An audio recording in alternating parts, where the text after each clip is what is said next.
CIET NCERT द्वारा प्रस्तुत है। कक्षा 7 के सामाजिक विज्ञान पाठ्यक्रम के अंतर्गत इतिहास की ध्वनि पाठ्यपुस्तक हमारे अतीत भाग 2। आइए अब सुनते हैं अध्याय 7। शीर्षक है जनजातियां, खानाबदोश और एक जगह बसे हुए समुदाय। पृष्ठ संख्या 92। अध्याय 7। जनजातियां, खानाबदोश और एक जगह बसे हुए समुदाय। आइए अब सुनते हैं पाठ। साथियों, अध्याय 2 और 3 और 4 में आपने देखा कि किस प्रकार राज्यों का उत्थान और पतन हुआ। इस उठापटक के बीच ही कलाओं, दस्तकारियों और उत्पादक गतिविधियों की नई किस्में शहरों और गांवों में फल फूल रही थीं। एक लंबे अंतराल में कई महत्वपूर्ण राजनीतिक, सामाजिक और आर्थिक परिवर्तन हुए, लेकिन सामाजिक परिवर्तन हर जगह एक समान नहीं थे, क्योंकि अलग अलग किस्म के समाज अलग अलग तरीकों से विकसित हुए। ऐसा कैसे और क्यों हुआ, यह समझना महत्वपूर्ण है। इस महाद्वीप के बड़े हिस्से में समाज वर्ण के नियमानुसार पहले से ही विभाजित था।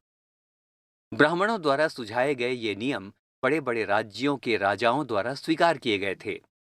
इससे ऊंच और नीच तथा अमीर और गरीब के बीच का फासला बढ़ा। दिल्ली के सुल्तानों और मुगलों के काल में श्रेणीबद्ध समाज ज्यादा जटिल हो गया। बड़े शहरों से परे जनजातीय समाज। अलबत्ता दूसरे तरह के समाज भी उस समय मौजूद थे। उपमहाद्वीप के कई समाज ब्राह्मणों द्वारा सुझाए गए सामाजिक नियमों और कर्मकांडों को नहीं मानते थे, और न ही वे कई असमान वर्गों में विभाजित थे। अक्सर ऐसे समाजों को जनजातियां कहा जाता है। अगले पृष्ठ पर चलने से पहले इसी पृष्ठ पर दाहिनी ओर एक चित्र, और ये चित्र है जनजातीय नृत्य का, जो संताल जनजाति द्वारा किया जा रहा है। पृष्ठ संख्या 92। प्रत्येक जनजाति के सदस्य नातेदारी के बंधन से जुड़े होते थे। कई जनजातियां खेती से अपना जीविकोपार्जन करती थीं। कुछ दूसरी जनजातियों के लोग शिकारी, संग्राहक और पशुपालक थे। प्रायः वे अपने निवास स्थान के प्राकृतिक संसाधनों का पूरा पूरा इस्तेमाल करने के लिए इन गतिविधियों का मिला-जुला रूप अपनाते थे। कुछ जनजातियां खानाबदोश थीं, और वे एक जगह से दूसरी जगह घूमती रहती थीं। जनजातीय समूह संयुक्त रूप से भूमि और चारागाहों पर नियंत्रण रखते थे, और अपने खुद के बताए नियमों के आधार पर परिवारों के बीच इनका बंटवारा करते थे। इस महाद्वीप के विभिन्न हिस्सों में कई बड़ी जनजातियां फली फूलीं। सामान्यतः ये जंगलों, पहाड़ों, रेगिस्तानों और दूसरी दुर्गम जगहों पर निवास करती थीं। कभी-कभी जाति विभाजन पर आधारित अधिक शक्तिशाली समाजों के साथ उनका टकराव होता था। कई मायनों में इन जनजातियों ने अपनी आजादी को बरकरार रखा और अपनी अलहदा संस्कृति को बचाया। लेकिन जाति आधारित और जनजातीय समाज दोनों अपनी विविध किस्म की जरूरतों के लिए एक दूसरे पर निर्भर भी रहे। टकराव और निर्भरता के इस संबंध ने दोनों तरह के समाजों को धीरे धीरे बदलने का काम भी किया। पाठ में चलने से पहले एक प्रश्न आपके लिए, और वो प्रश्न है, उपमहाद्वीप का एक भौगोलिक मानचित्र लेकर वे इलाके बताइए जहां जनजातीय लोग रहते रहे हैं। अब सुनते हैं पाठ। जनजातीय लोग कौन थे? समकालीन इतिहासकारों और मुसाफिरों ने जनजातियों के बारे में बहुत कम जानकारी दी है। कुछ अपवादों को छोड़ दें तो जनजातीय लोग भी लिखित दस्तावेज नहीं रखते थे, लेकिन समृद्ध रीति रिवाजों और वाचिक या मौखिक परंपराओं का वे संरक्षण करते थे। ये परंपराएं हर नई पीढ़ी को विरासत में मिलती थीं। आज के इतिहासकार जनजातियों का इतिहास लिखने के लिए इन वाचिक परंपराओं को इस्तेमाल करने लगे हैं। जनजातीय लोग भारत के लगभग हर क्षेत्र में पाए जाते थे। किसी भी एक जनजाति का इलाका और प्रभाव समय के साथ साथ बदलता रहता था। कुछ शक्तिशाली जनजातियों का बड़े इलाकों पर नियंत्रण था। पंजाब में खोखर जनजाति 13वीं और 14वीं सदी के दौरान बहुत प्रभावशाली थी। यहाँ बाद में गख्खर लोग ज्यादा महत्वपूर्ण हो गए। उनके मुखिया कमाल खान गख्खर को बादशाह अकबर ने मनसबदार बनाया था। मुल्तान और सिंध में मुगलों द्वारा अधीन कर लिए जाने से पहले लंगाह और अर्धुन लोगों का प्रभुत्व अत्यंत विस्तृत क्षेत्र पर था। पृष्ठ संख्या 93। उत्तर पश्चिम में एक और विशाल एवं शक्तिशाली जनजाति थी बलोच। ये लोग अलग अलग मुखियों वाले कई छोटे छोटे कुलों में बंटे हुए थे। पश्चिमी हिमालय में गड्डी गरड़ियों की जनजाति रहती थी। उपमहाद्वीप के सुदूर उत्तर पूर्वी भाग पर भी नागा, अहोम और कई दूसरी जनजातियों का पूरी तरह से प्रभुत्व था। इसी पृष्ठ पर सबसे पहले आइए नजर डालते हैं एक मानचित्र पर, फिर पाठ पर आगे चलेंगे। सबसे पहला है मानचित्र 1 और इसमें भारत के उस समय का मानचित्र है जिसमें कि प्रमुख भारतीय जनजातियों के क्षेत्र को दिखाया गया है। और नीचे एक शब्द है जिसके अर्थ को यदि हम समझ लें तो पाठ को समझने में और सुगमता होगी, और वो शब्द है कुल। इसका अर्थ है परिवारों या घरों के एक ऐसे समूह को कुल कहते हैं जो एक ही पूर्वज की संतान होने का दावा करते हैं। जनजातीय संगठन प्रायः नातेदारी या कुल संबंधी निष्ठा पर आधारित होते हैं। आइए अब सुनते हैं पाठ। मौजूदा बिहार और झारखंड के कई इलाकों में 12वीं सदी तक चेर सरदारशाहियों का उदय हो चुका था।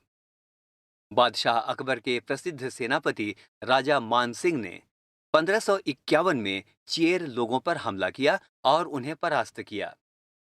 उन्हें लूटकर अच्छा खासा माल इकट्ठा किया गया, लेकिन वे पूरी तरह अधीन नहीं बनाए गए। औरंगजेब के समय में मुगल सेनाओं ने चेर लोगों के कई किलों पर कब्जा किया और इस जनजाति को अपना अधीनस्थ बना लिया। पृष्ठ संख्या 94। इस क्षेत्र में रहने वाली महत्वपूर्ण जनजातियों में मुंडा और संताल थे, यद्यपि ये उड़ीसा और बंगाल में भी रहते थे। कर्नाटक और महाराष्ट्र की पहाड़ियां कोली, पेराद तथा कई दूसरी जनजातियों के निवास स्थान थे। कोली लोग गुजरात के कई इलाकों में भी रहते थे। कुछ और दक्षिण में कोरागा, वेतर, मारवाड़ और दूसरी जनजातियों की विशाल आबादी थी। भीलों की बड़ी जनजाति पश्चिम और मध्य भारत में फैली हुई थी। 16वीं सदी का अंत आते आते उनमें से कई एक जगह बसे हुए खेतीहर और यहां तक कि जमींदार बन चुके थे। तब भी भीलों के कई कुल शिकारी संग्राहक बने रहे। मौजूदा छत्तीसगढ़, मध्य प्रदेश, महाराष्ट्र और आंध्र प्रदेश में गोंड लोग बड़ी तादाद में फैले हुए थे। पाठ में आगे चलने से पहले इसी पृष्ठ पर बाईं ओर एक चित्र, ये चित्र संख्या 2 है और इसमें दर्शाया गया है रात में भील लोग हिरण का शिकार कर रहे हैं। इसी चित्र के नीचे एक और चित्र दिया गया है और यह है चित्र संख्या 3 और इसका विवरण इस प्रकार से है। घुमंतु व्यापारियों की श्रृंखलाएं भारत को बाहरी दुनिया से जोड़ती थीं। यहाँ मेवा इकट्ठा करके उसे ऊंटों पर लादा जा रहा है। मध्य एशिया के व्यापारी ऐसी वस्तुएं भारत लाते थे और बंजारे एवं अन्य व्यापारी उन्हें स्थानीय बाजारों तक पहुंचाते थे। आइए अब सुनते हैं पाठ। खानाबदोश और घुमंतु लोग कैसे रहते थे? खानाबदोश चरवाहे अपने जानवरों के साथ दूर दूर तक घूमते थे। उनका जीवन दूध और अन्य पशुचारी उत्पादों पर निर्भर था। वे खेतीहर गृहस्थों से अनाज, कपड़े, बर्तन और ऐसी ही चीजों के लिए ऊन, घी इत्यादि का विनिमय भी करते थे। पृष्ठ संख्या 95। कुछ खानाबदोश अपने जानवरों पर सामानों की ढुलाई का काम भी करते थे। एक जगह से दूसरी जगह आते जाते वे सामानों की खरीद फरोख्त भी करते थे। बंजारा लोग सबसे महत्वपूर्ण व्यापारी खानाबदोश थे। उनका कारवां टांडा कहलाता था। सुल्तान अलाउद्दीन खलजी, जिसका वृतांत अध्याय 3 में मिलता है, बंजारों का ही इस्तेमाल नगर के बाजारों तक अनाज की ढुलाई के लिए करते थे। बादशाह जहांगीर ने अपने संस्मरणों में लिखा है कि बंजारे विभिन्न इलाकों से अपने बैलों पर अनाज ले जाकर शहरों में बेचते थे। सैन्य अभियानों के दौरान वे मुगल सेना के लिए खाद्यान्नों की ढुलाई का काम करते थे। किसी भी विशाल सेना के लिए 1 लाख बैल अनाज ढोते होंगे। इसके बाद है एक बॉक्स, लेकिन बॉक्स से पहले इस समय कुछ बातों को और आइए जान लें। और इस समय हम जानकारी लेने जा रहे हैं खानाबदोश और भ्रमणशील समूहों का। ये किनको कहते हैं, सुनते हैं। खानाबदोश घुमंतू लोग होते हैं। इनमें से कई पशुचारी होते हैं जो अपनी रेवड़ और पशुवृंद के साथ एक चारागाह से दूसरे चारागाह घूमते रहते हैं। इसी तरह दस्तकार, फेरी वाले और नृतक, गायक एवं अन्य तमाशबीन भ्रमणशील समूह अपना काम धंधा करते करते एक जगह से दूसरी जगह की यात्रा करते रहते हैं। खानाबदोश और भ्रमणशील समूह दोनों अक्सर उस जगह लौट कर आते हैं जहां उन्होंने पिछले साल दौरा किया था। और इसी पृष्ठ पर अब एक बॉक्स, और आइए इस समय सुनते हैं बॉक्स में क्या बताया गया है। बॉक्स का शीर्षक है बंजारे। 17वीं सदी के आरंभ में भारत आने वाले एक अंग्रेज व्यापारी पीटर मंडी ने बंजारों का वर्णन किया। वर्णन इस प्रकार से है। सुबह हमारी मुलाकात बंजारों की एक टांडा से हुई जिसमें 14,000 बैल थे। सारे पशु गेहूं और चावल जैसे अनाजों से लदे हुए थे। ये बंजारे लोग अपनी पूरी घर गृहस्थी, बीवी और बच्चे अपने साथ लेकर चलते हैं। एक टांडा में कई परिवार होते हैं। उनका जीने का तरीका उन भार वाहकों से मिलता जुलता है जो लगातार एक जगह से दूसरी जगह जाते रहते हैं। गाय बैल उनके अपने होते हैं। कई बार वे सौदागरों द्वारा भाड़े पर नियुक्त किए जाते हैं, लेकिन ज्यादातर वे खुद सौदागर होते हैं। अनाज जहां सस्ता उपलब्ध है वहां से वे खरीदते हैं और उस जगह ले जाते हैं जहां वह महंगा है। वहां से वे फिर ऐसी चीजें लाद लेते हैं जो किसी और जगह मुनाफे के साथ बेची जा सकती है।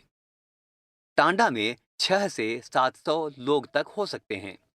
वे एक दिन में 6 या 7 मील से ज्यादा सफर नहीं करते, यहां तक कि ठंडे मौसम में भी।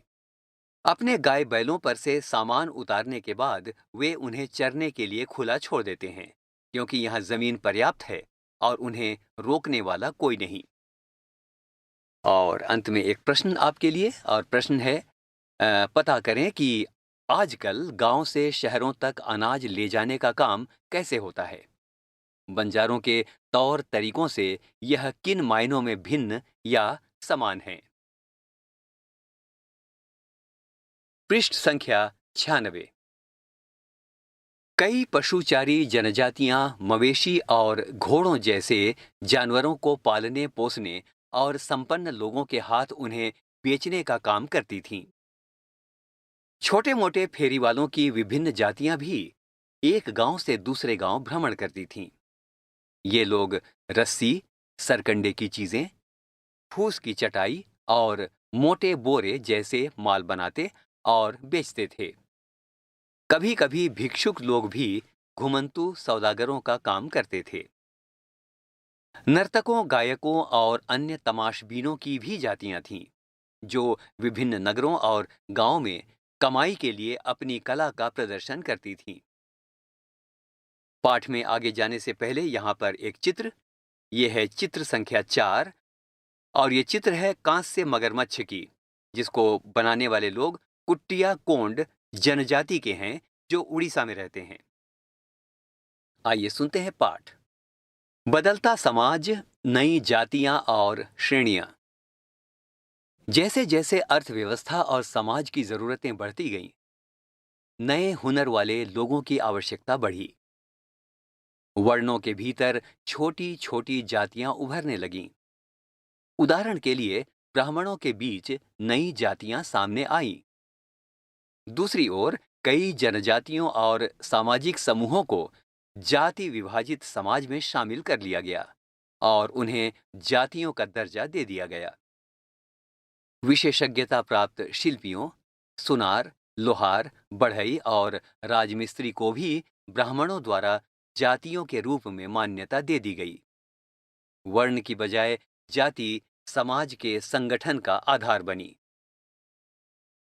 और अब इस समय हमारे सामने है एक बॉक्स का शीर्षक है जाति पर विचार विमर्श। वर्तमान तमिलनाडु तिरुचिरापल्ली तालुक में स्थित उडियाकोंडन उदयार के 12वीं शताब्दी के अभिलेख में ब्राह्मणों की एक सभा के विचार विमर्श का वर्णन मिलता है, जिसका उल्लेख हमें इसी पुस्तक के अध्याय 2 में मिलेगा। वे रथकारों की सामाजिक स्थिति पर विचार विमर्श कर रहे थे। रथकारों का अर्थ हुआ रथ बनाने वाले लोग। उन्होंने इस जाति के कामकाज तय किए, जिनमें वास्तुकला, रथों और गाड़ियों का निर्माण, मंदिर द्वार बनाना, मूर्तियां स्थापित करना, बलि के लिए लकड़ियों से बने साज सामान तैयार करना, मंडप बनाना और राजा के लिए जेवर बनाना शामिल थे। पृष्ठ संख्या 97। 11वीं और 12वीं सदी तक आते आते क्षत्रियों के बीच नए राजपूत गोत्रों की ताकत में काफी इजाफा हुआ। वे हूण, चंदेल, चालुक्य और कुछ दूसरी वंश परंपराओं से आते थे। इनमें से कुछ पहले जनजातियों से आते थे और बाद में कई कुल राजपूत मान लिए गए। धीरे धीरे उन्होंने पुराने शासकों की जगह ले ली, विशेषतः कृषि वाले क्षेत्रों में। यहाँ कई तरह के परिवर्तन हो रहे थे और शासकों ने शक्तिशाली राज्यों के निर्माण में अपनी संपदा का इस्तेमाल किया। शासकों के रूप में राजपूत गोत्रों के उदय के उदाहरण का जनजातीय लोगों ने अनुसरण किया। धीरे धीरे ब्राह्मणों के समर्थन से कई जनजातियां जाति व्यवस्था का हिस्सा बन गईं। लेकिन केवल प्रमुख जनजातीय परिवार ही शासक वर्ग में शामिल हो पाए। उनकी बहुसंख्यक आबादी समाज की छोटी जातियों में ही जगह बना पाई। दूसरी तरफ पंजाब, सिंध और उत्तर पूर्वी सरहद की प्रभुत्वशाली जनजातियों ने काफी पहले इस्लाम को अपना लिया था। वे जाति व्यवस्था को नकारते रहे। सनातनी हिंदू धर्म के द्वारा प्रस्तावित गैर बराबरी वाली सामाजिक व्यवस्था इन इलाकों में बड़े पैमाने पर स्वीकार नहीं की गई। राज्यों की उत्पत्ति जनजातीय लोगों के बीच हुए सामाजिक बदलाव से गहराई से संबंधित है। हमारे इतिहास के इस महत्वपूर्ण हिस्से के 2 उदाहरण दिए जा रहे हैं। उदाहरणों पर चलने से पहले सबसे पहले एक चित्र, यह है चित्र संख्या 5, जो एक गोंड महिला का चित्र है। यहाँ पर कुछ और शब्द दिए हुए हैं। इन शब्दों के अर्थ को जान लेते हैं। ये शब्द हैं स्थानांतरीय कृषि, जिसका अर्थ है किसी वन प्रांत के पेड़ों और झाड़ियों को पहले काटा और जलाया जाता है। उसकी राख में ही फसल बो दी जाती है। जब यह जमीन अपनी उर्वरता खो देती है, तब जमीन का दूसरा टुकड़ा साफ किया जाता है और इसी तरह से फसल उगाई जाती है। अब आइए सुनते हैं पाठ। नजदीक से एक नजर। गोंड। गोंड लोग गोंडवाना नामक विशाल वन प्रदेश में रहते थे। वे स्थानांतरीय कृषि अर्थात जगह बदल बदल कर खेती करते थे। विशाल गोंड जनजाति कई छोटे छोटे कुलों में भी बंटी हुई थी।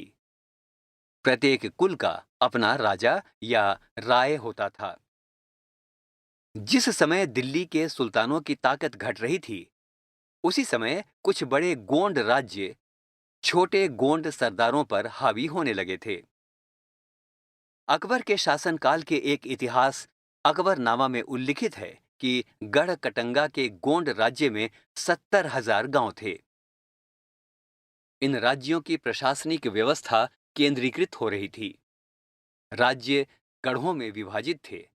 हर गढ़ किसी खास गोंड कुल के नियंत्रण में था। पृष्ठ संख्या 97। ये पुनः 84 गांवों की इकाइयों में विभाजित होते थे, जिन्हें 84 कहा जाता था। 84 का उपविभाजन बरहोतों में होता था, जो 12-12 गांवों को मिलाकर बनते थे। बड़े राज्यों के उदय ने गोंड समाज के चरित्र को बदल डाला। उनका मूलतः बराबरी वाला समाज धीरे धीरे असमान सामाजिक वर्गों में विभाजित हो गया। ब्राह्मण लोगों ने गोंड राजाओं से अनुदान में भूमि प्राप्त की और अधिक प्रभावशाली बन गए। गोंड सरदारों को अब राजपूतों के रूप में मान्यता प्राप्त करने की चाहत हुई। इसलिए गढ़ कटंगा के गोंड राजा अमन दास ने संग्राम शाह की उपाधि धारण की। उसके पुत्र दलपत ने महोबा के चंदेल राजपूत राजा सालबाहन की पुत्री राजकुमारी दुर्गावती से विवाह किया। दलपत की मृत्यु कम उम्र में ही हो गई। रानी दुर्गावती बहुत योग्य थी और उसने अपने 5 साल के पुत्र वीर नारायण के नाम पर शासन की कमान संभाली। उसके समय में राज्य का और अधिक विस्तार हुआ। 1565 में आसिफ खान के नेतृत्व में मुगल सेनाओं ने गढ़ कटंगा पर हमला किया। रानी दुर्गावती ने इसका जमकर सामना किया। उसकी हार हुई और उसने समर्पण करने की बजाय मर जाना बेहतर समझा। उसका पुत्र भी तुरंत बाद लड़ता हुआ मारा गया। इसी पृष्ठ पर सबसे पहले नजर डालते हैं एक मानचित्र पर। सबसे पहला मानचित्र है और ये मानचित्र है गोंडवाना क्षेत्र का। इस मानचित्र में आप गोंडवाना के पूरे क्षेत्र को देख सकते हैं। और इसी पृष्ठ पर और एक चित्र हम देखते हैं, चित्र संख्या 6, और इसके बारे में लिखा है एक नक्काशीदार दरवाजा, गोंड जनजाति, बस्तर क्षेत्र, मध्य प्रदेश। पृष्ठ संख्या 99। गढ़ कटंगा एक समृद्ध राज्य था। इसने हाथियों को पकड़ने और दूसरे राज्यों में उनका निर्यात करने के व्यापार में खासा धन कमाया। जब मुगलों ने गोंडों को हराया तो उन्होंने लूट में बेशकीमती सिक्के और हाथी बहुतायत में हथिया लिए। उन्होंने राज्य का एक भाग अपने कब्जे में ले लिया और शेष वीर नारायण के चाचा चंदर शाह को दे दिया। गढ़ कटंगा के पतन के बावजूद गोंड राज्य कुछ समय तक चलता रहा, लेकिन वे काफी कमजोर हो गए और बाद में अधिक शक्तिशाली बुंदेलों और मराठों के खिलाफ उनके संघर्ष असफल रहे। यहाँ एक बॉक्स और उसमें आपके लिए कुछ है चर्चा करने के लिए। सुनते हैं। चर्चा करें, मुगल लोग गोंड प्रदेश पर कब्जा करना क्यों चाहते थे? अब सुनते हैं पाठ। अहोम।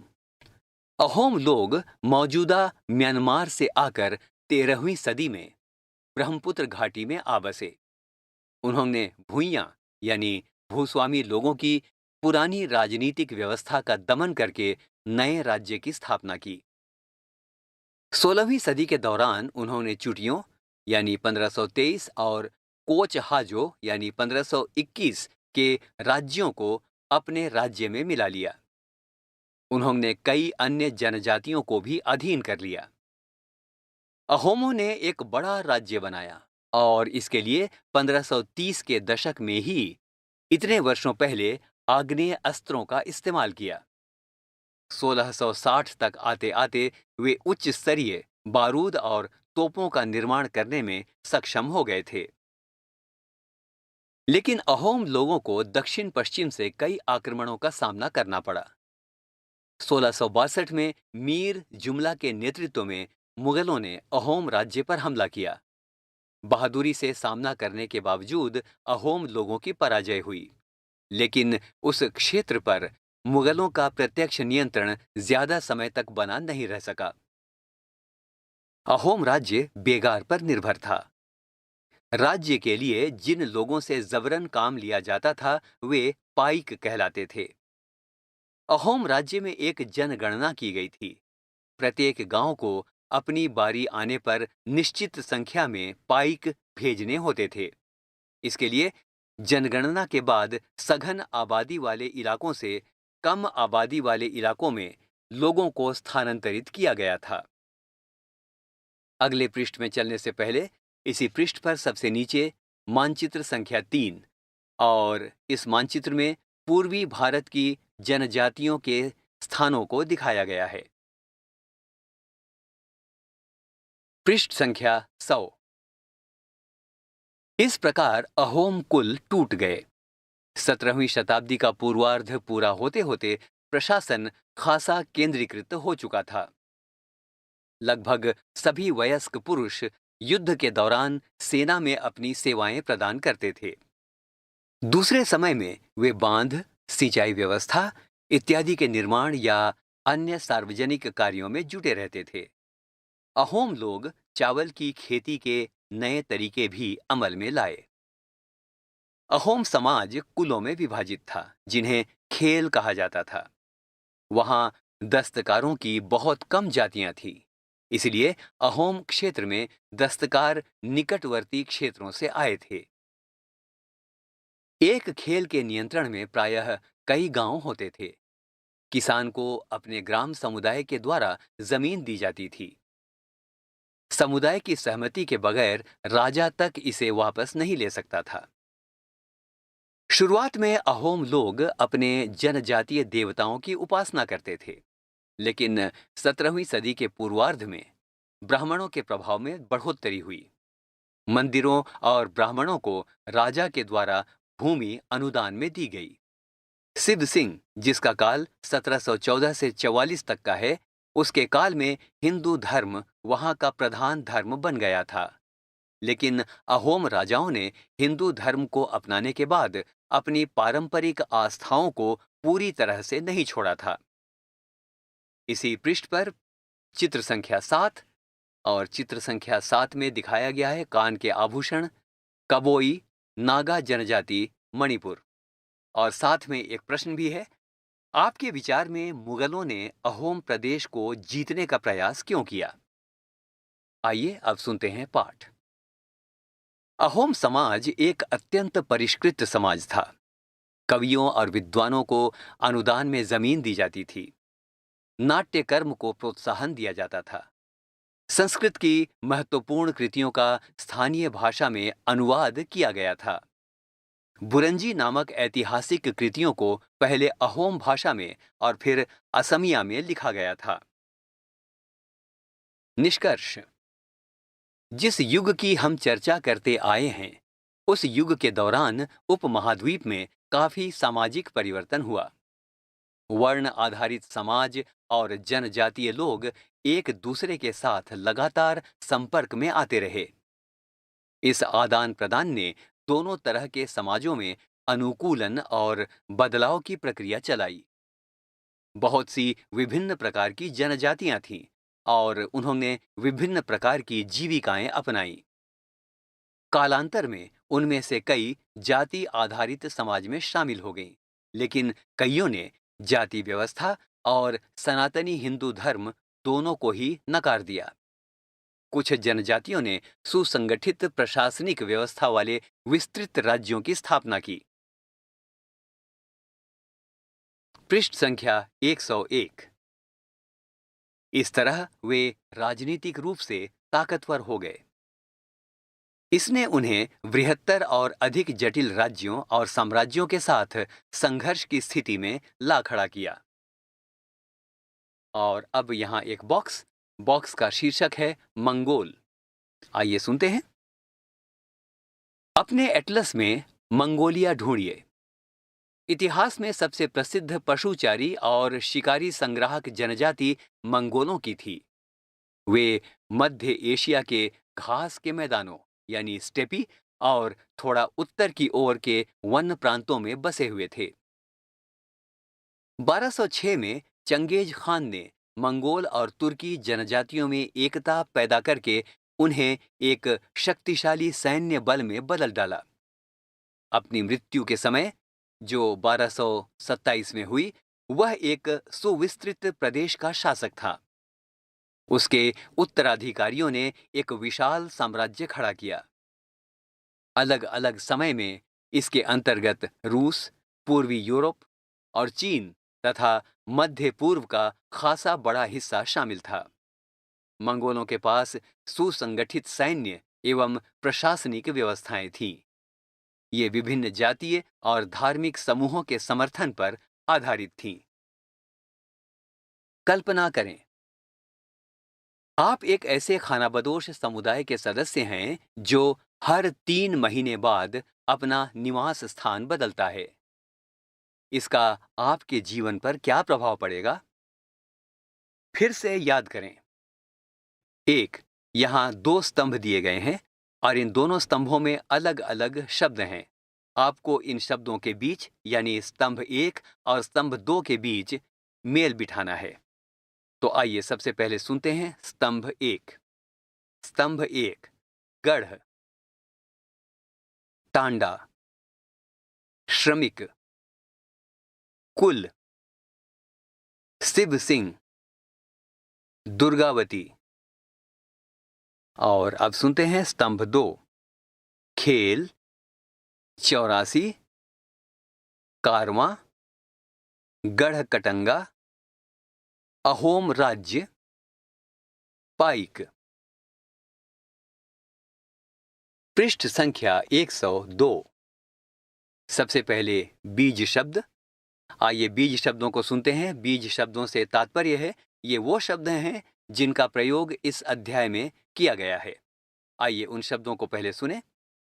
शब्द हैं वर्ण, जाति, टांडा, गढ़, 84, बरहोत, भुइयां, पाइक, खेल, बुरंजी, जनगणना। और आइए अब सुनते हैं प्रश्न।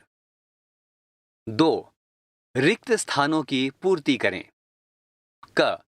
वर्णों के भीतर पैदा होती नई जातियां खाली स्थान कहलाती थीं। ख.